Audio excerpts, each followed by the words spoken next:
There's a massive amount of fire coming to Tel Aviv right now. Yaniv, get ready to pull it off the sticks. Get off the sticks. All right, let's go. Time to go. Get off the sticks. All right, let's go. Time to go. Okay. Guys, come on.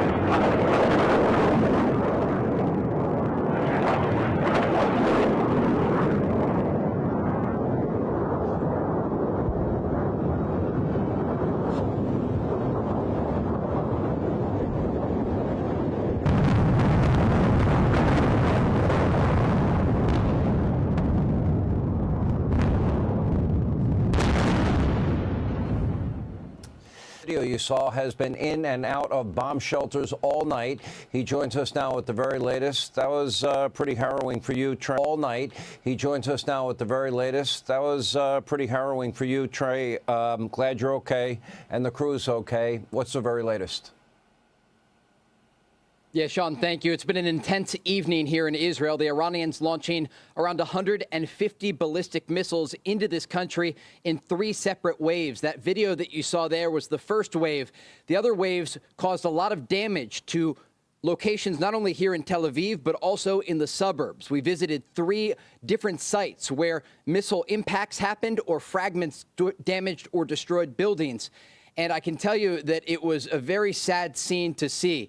The first location that we got to in a very populated neighborhood of Tel Aviv, they were taking women and children out of this building. You could just see the fear in the eyes of these kids. They didn't know what was going on. They just heard the explosion as their parents were waiting with them in bomb shelters. A lot of damage there. But then we made it to a second site when we were live on Special Report talking with Brett as another missile attack took place. And when you saw the damage at this second site in the suburbs of Tel Aviv, it looks like an entire block was wiped off the map. At that location, Israeli police tell us one woman was killed and at least 20 were wounded. As we were there, rescue workers were digging through the debris, and every once in a while, they would have everyone be quiet, and they would call out, looking for survivors under the rubble. They had a thermal drone overhead to see if there were any people that were still trapped. And then that missile attack took place yet again, and we had to run for shelter going into the basement of an apartment building. And then there were explosions outside so strong they were shaking the street.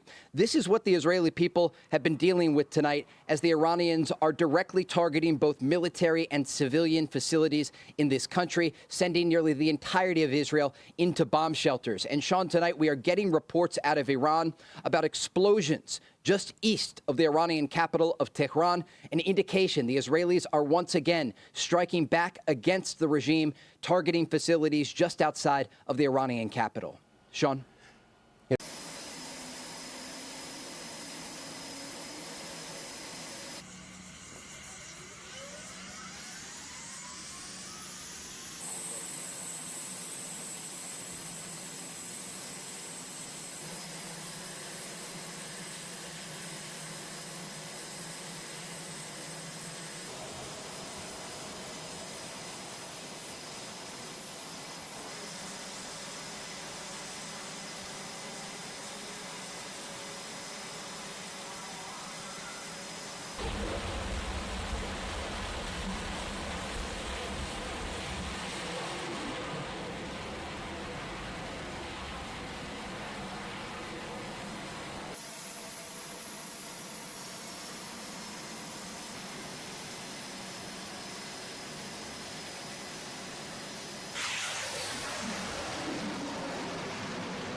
There's nothing like America. Have a good time, everybody. Have you been answered questions about whether you are moving closer, or you believe the U.S. is moving closer to striking Iranian nuclear facilities? Where's your mindset on that? I can't say that, right? You don't seriously think I'm going to answer that question? Will you strike the Iranian nuclear component? And what time exactly, sir? Sir, would you strike it? Would you please inform us so we can be there and watch? I mean, you don't know that I'm going to even do it. You don't know. I may do it. I may not do it. I mean, nobody knows what I'm going to do. I can tell you this, that Iran's got a lot of trouble, and they want to negotiate. And I said, why didn't you negotiate with me before? All this death, and destruction. Why didn't you negotiate? I said to the people, why didn't you negotiate with me 2 weeks ago? You could have done fine. You would have had a country. It's very sad to watch this. I mean, I've never seen anything like it. It's so, everyone thought it was going to be the reverse. I didn't think so. And I was telling them, you gotta do something. You gotta negotiate. And at the end, last minute, they said, no, we're not going to do that, and they got hit.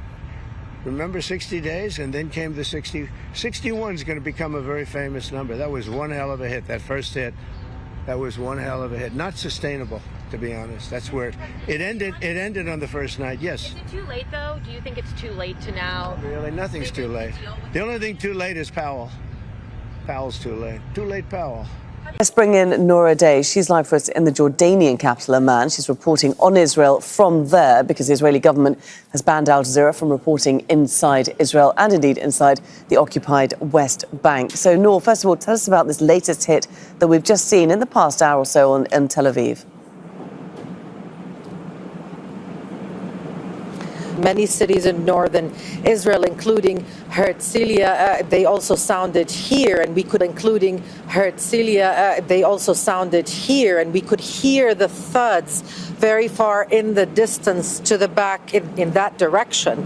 We now know that there were 2 direct impacts from those Iranian missiles, one in the Tel Aviv area and one in Herzliya. Now, some Israeli reporters are describing the missile strike in Herzliya as having targeted a sensitive site. Now, that is code for something of military significance or strategic significance. The military censor in Israel has updated and further constrained the limitations of media coverage on missile strikes on Israel. So we have very little information, but we could see those pictures, and there are some images of interceptions and fragments of that in northern Israel. But in the past few minutes, Laura, we have also heard from the Israeli military after having cleared citizens to leave shelters, announcing that they killed Iran's armed forces chief of staff. That is a big announcement, one sure to indicate a road towards further escalation, if for nothing else. This is a confrontation that doesn't have a routine. In the beginning, we thought that strikes from Iran only happen at night, and now we're reporting on strikes happening in broad daylight and announcements of major assassinations also continuing, days after this started on Friday. Yeah, as we see this conflict continuing to escalate, Nor, we are hearing several countries now warning their citizens in Israel to be on high alert and even to leave if they can. Has advised its diplomats and citizens to leave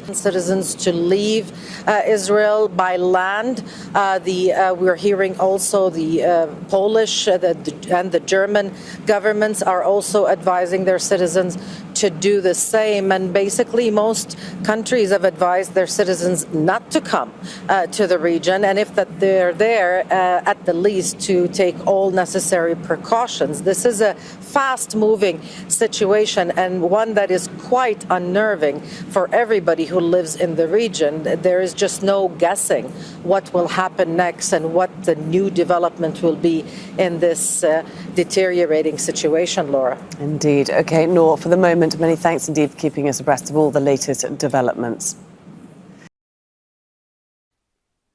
Matthew 24, verses 6 through 8 read, "And you will be hearing of wars and rumors of wars. See that you are not alarmed, for those things must take place. But that is not yet the end, for nation will rise against nation and kingdom against kingdom, and there will be famines and earthquakes in various places. But all these things are merely the beginning of birth pains.